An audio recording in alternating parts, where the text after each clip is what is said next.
Good afternoon, everyone. Well, good evening now. It's Thursday the 10th. It's 7:30 in the evening, and I'm going away for the weekend. So I'm going to reply to the discussion tonight, and not an awful lot, I've got to say, not an awful lot again. But once again, everyone, I was very pleased by the quality of the stuff that came in. And I want to just chat through some of the issues that raised now. And although I'd like to mention individuals' names during this, you said this and you said that, and I'd like you to take issue on this.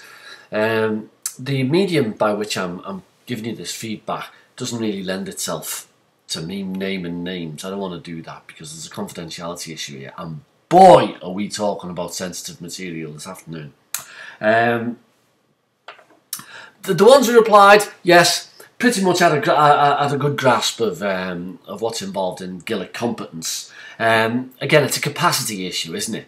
It's a capacity issue.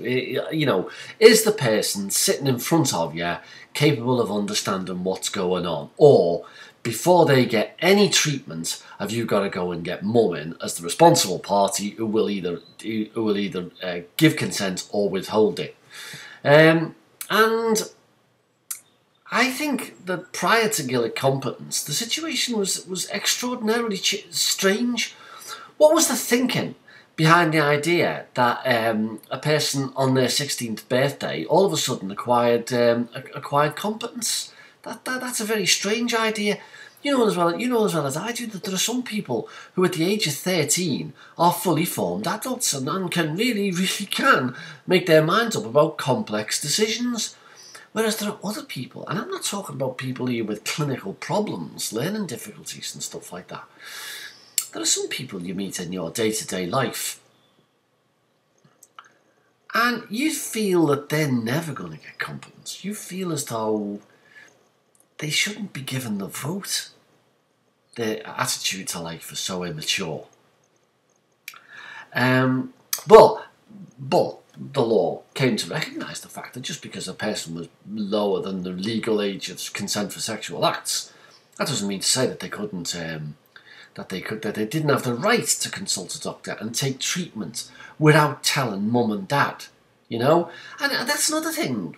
The law previously was predicated on the idea that mum and dad had your entire interests at heart and would never do anything to damage your interests in life. Well, we know that that's not always the case, don't we? And the idea that a doctor is compelled in the face of a 14-year-old adult to go and get your mum and dad in, it strikes me as an odd way of going about. And I'm glad that the law took a more realistic view. That's how I'd put it. I was interested in the little autobiographical detail there from one party. I was very interested in that story. So, and from that, I thought I picked up a certain ambivalence. Yeah. I mean, the question I think that I posed was, should a person aged 14 have the right to consent to sexual acts?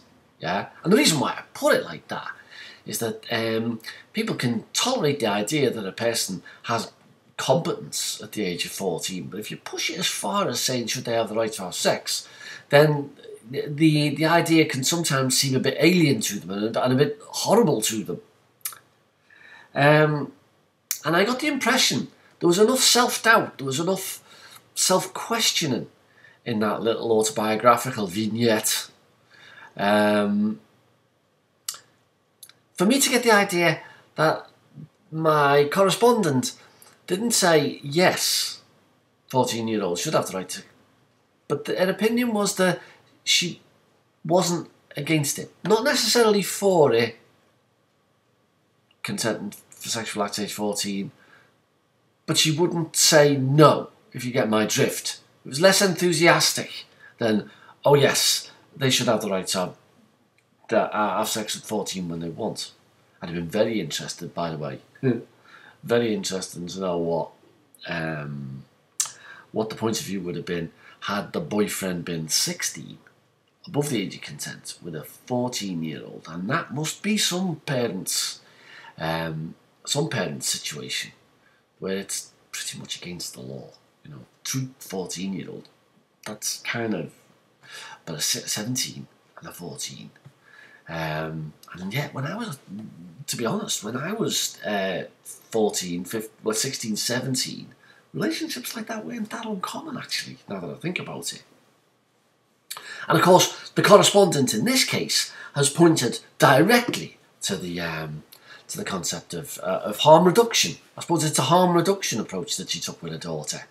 And I agree with the person who said, a fantastic relationship to have with your daughter. You know, if you sat down and you wanted to construct an ideal relationship with your teenagers, that would kind of be up there, wouldn't it? I think anyway. So very mature replies, yes. Yeah, that's it. That's the other thing that I wanted to mention. The refusal. Now, it might seem paradoxical that a 14-year-old can consent to medical treatment because they are competent and they are in all respects an adult attitude to what it is that you're offering them.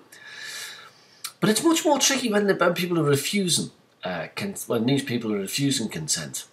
And I think that's because conflicts over consent between doctors and 14-year-olds often come in circumstances where there's a really serious thing going on.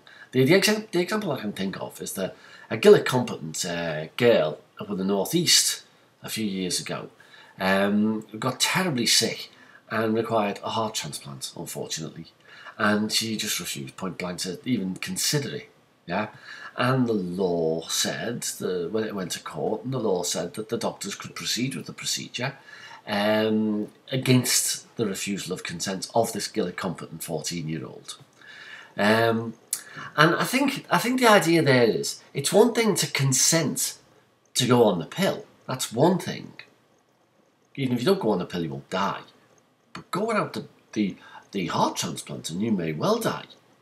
Now, there's one situation here where I can think of that might really bear on some poor paramedic.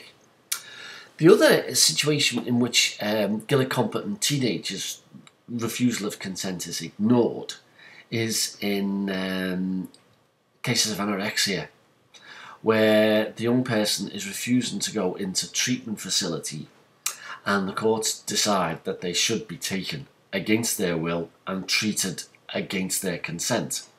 Now that you can conceive a circumstance where someone's being managed at home and now a bed has been booked in a treatment facility and the poor old paramedic's got to go along there and help them into the ambulance, encourage them into the ambulance, you know all the vocabulary better than me. And that's it. Allowed to consent for relatively low-key interventions, but can't refuse relatively extraordinarily important interventions. I think that's how what this illogical system, or apparently illogical system, kind of, I think that's the logic of it in effect. So I'm away for the weekend. I will not be available on Monday morning, unfortunately. Email's by far the best way of getting in touch with me. I will be back on Tuesday at my normal desk. So keep it rolling in, everyone. Try to stay up and try to keep your comments up to date, because going backwards is a bit of a pain in the bum for me. So see you soon, and it's not that long now till it's a face-to-face session, and then we will start talking about essay writing. So start getting your ideas going now as to what it is you want to write about, and we'll devise essay plans in class, shall we? Why not? Cheers, everybody. Ta-ta.